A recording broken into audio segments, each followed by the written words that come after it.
आज Doubtnut app download करें। Doubtnut पर अपने सभी गणित, रसायन विज्ञान, भौतिक विज्ञान और जीव विज्ञान के डाउट्स का करो सफाया।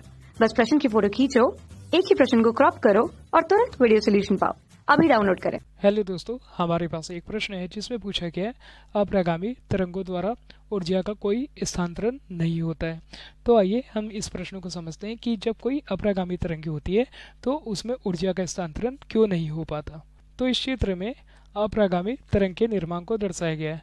तो अप्रगामी तरंगों की परिभाषा के अनुसार जब दो समान आयाम और समान आवृत्ति की कोई तरंगें एक ही सरल रेखा में संचरित होती है लेकिन माध्यम के किसी बिंदु पर विपरीत दिशा में अध्यारोपित होती है तो हमें एक नई तरंगे प्राप्त होती है जिसे हम अप्रगामी तरंगे कहते हैं।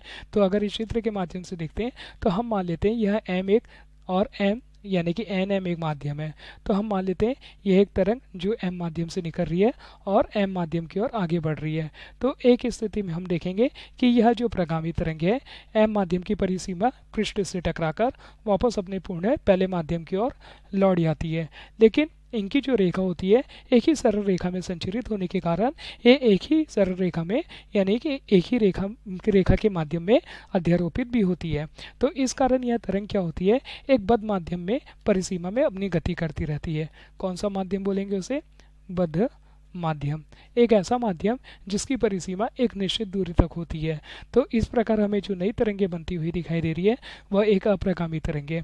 तो अप्रगामी तरंगों में ऊपर की ओर यानी कि कण के ऊपर की ओर अधिकतम विस्थापन को हम श्रिंग के नाम से जानते हैं और नीचे की ओर अधिकतम विस्थापन को हम गर्त के नाम से जानते हैं।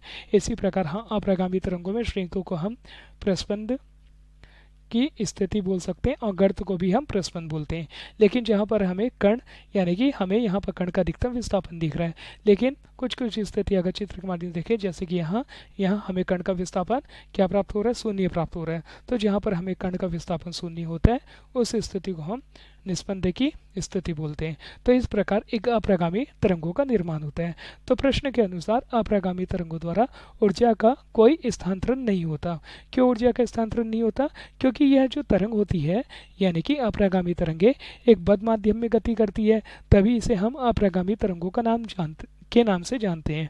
और इसमें जो कण होते हैं अप्रगामी तरंगों के कण वह एक ही माध्यम में रहते हैं यानी कि कण अपनी स्थिति या माध्यम में संचरित नहीं होते, अर्थात एक ही माध्यम में बनते व सिकुड़ते रहते हैं, या फिर बढ़ेंगे या फिर सिकुड़ेंगे।